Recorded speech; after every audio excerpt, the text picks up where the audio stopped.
According to the Center for Disease Control and Prevention, in the United States, about 1.5 million Americans are newly diagnosed with diabetes each year. The Institute for Alternative Futures has projected that by 2030, almost 55 million Americans will have diabetes, the vast majority being type 2, with the total annual medical and societal cost related to diabetes reaching $622 billion. Many countries throughout the world are also seeing a rapid rise in diabetes. It is estimated that worldwide 1 in 11 people have diabetes. Experts tell us that people developing insulin resistance caused by obesity is responsible for type 2 diabetes. Insulin resistance is when your cells do not recognize the presence of insulin outside of the cell wall, and so they do not let glucose in your bloodstream inside the cell. The problem is, there are numerous inconsistencies and biologically unsound conclusions about the insulin resistance theory. For example, diabetes experts say that insulin resistance occurs with only 3 types of organs: muscles, fat tissue, and the liver. How could this be? Why only 3 types of cells, but not other cells such as in skin, bone, brain, kidney, and so on?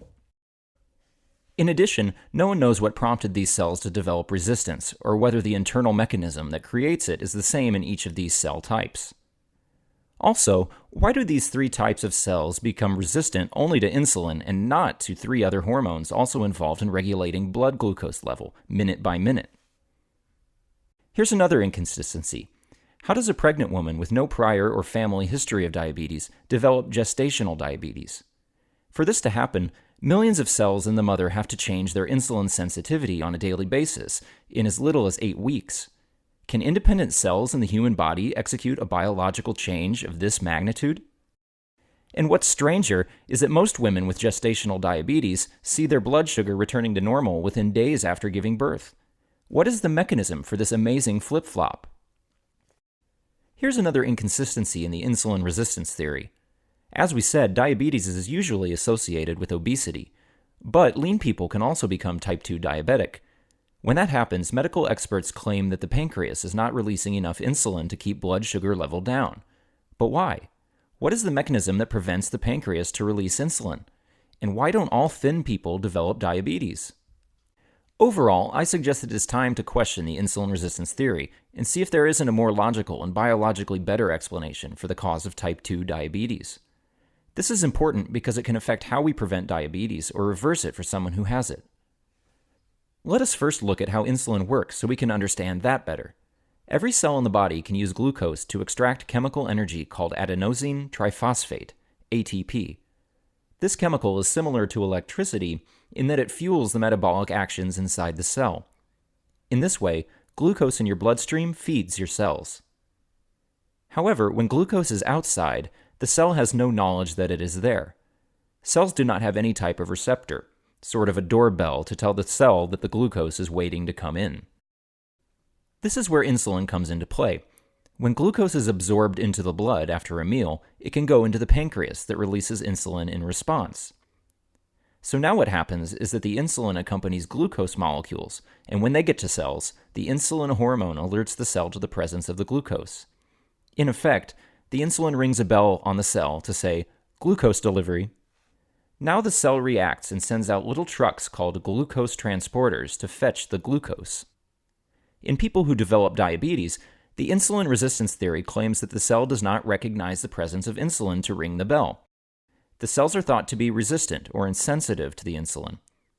This is why the glucose does not get in and remains in your bloodstream, and thus you have high blood sugar.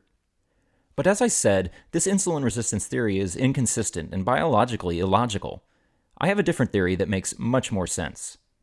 First of all, in most people, when they are diagnosed as having type 2 diabetes, their blood shows both insulin and glucose at normal or higher than normal levels. So this negates the theory that the pancreas is not producing enough insulin. Secondly, rather than believing in insulin resistance, here is what I think is happening that causes blood sugar to rise and eventually cause diabetes.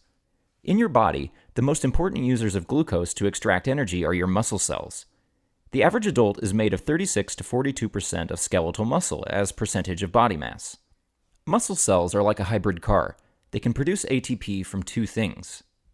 Like a hybrid car, muscle cells can use either glucose to produce ATP, or they can use fatty acids to produce ATP. When you have not eaten all day to replenish the glucose in your blood, or you've been highly active and burned a lot of glucose, your muscles function by producing ATP from fatty acids. This is a normal occurrence. I call this the fatty acid burn switch, and it's normal. But what will happen to glucose if muscles are continuously using fatty acids to extract energy? The glucose does not get used and remains in your bloodstream. So now the question is, where do fatty acids come from? Ordinarily, fatty acids enter the body from food during digestion or when the liver produces them from excess glucose or some amino acids. Ordinarily, if your muscle cells are not burning fatty acids that are in your bloodstream, they're stored in the form of triglyceride molecules inside your fat cells. By the way, this is how you gain weight, by filling your fat cells with fatty acids that do not get burned in your normal daily functions. The problem is, at some time, you fill up your fat cells. Everyone has only a certain allotment of fat cells. We inherit our fat cell capacity from our ancestors. We do not inherit a diabetes gene. When you fill up your fat cells, mostly by overeating carbohydrates like grains, your body can no longer store the excess fatty acids. They remain in your bloodstream, accessible to your muscle cells. And so your muscle cells begin burning plentiful fatty acids rather than glucose on a regular basis.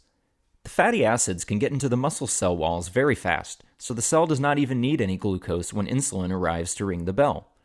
This fatty acid burning continues because fatty acids that cannot get into your fat cells remain in your bloodstream to feed your muscle cells. When your muscle cells, the largest user of glucose, don't need all that glucose, it remains in your bloodstream. There are 3 stages your body goes through. At first, your fasting blood sugar starts going up.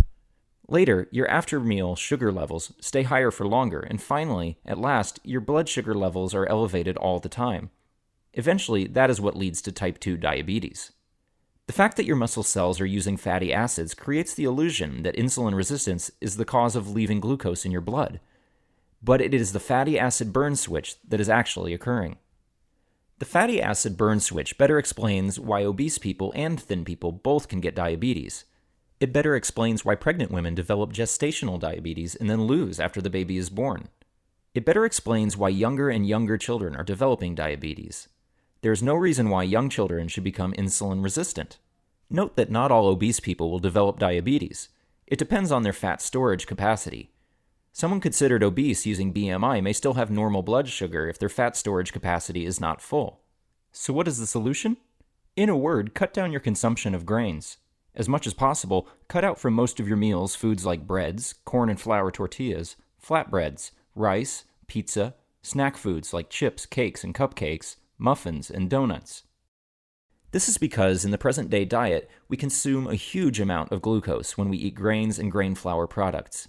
Carbohydrates from grains contain thousands of molecules of glucose. This is why you need to minimize or avoid your consumption of these foods that contain large volumes of glucose, which, if not used up quickly by the body, get stored in the form of fatty acids in your fat cells. And as you learned, that is what triggers the fatty acid burn switch. Focus your diet on eating vegetables, meat, fish, eggs, dairy, fruit, and nuts. This is how you can prevent diabetes. Changing your diet is also how you can reverse diabetes if you already have it. If you alter your diet and cut out grains and grain flour to almost zero, you can actually reverse your high blood sugar within 8 weeks. For more information on how you can do this, visit my website and read one of my books, Eat, Chew, Live, for people who want to prevent diabetes, and Diabetes, the Real Cause and the Right Cure, for people who want to reverse diabetes.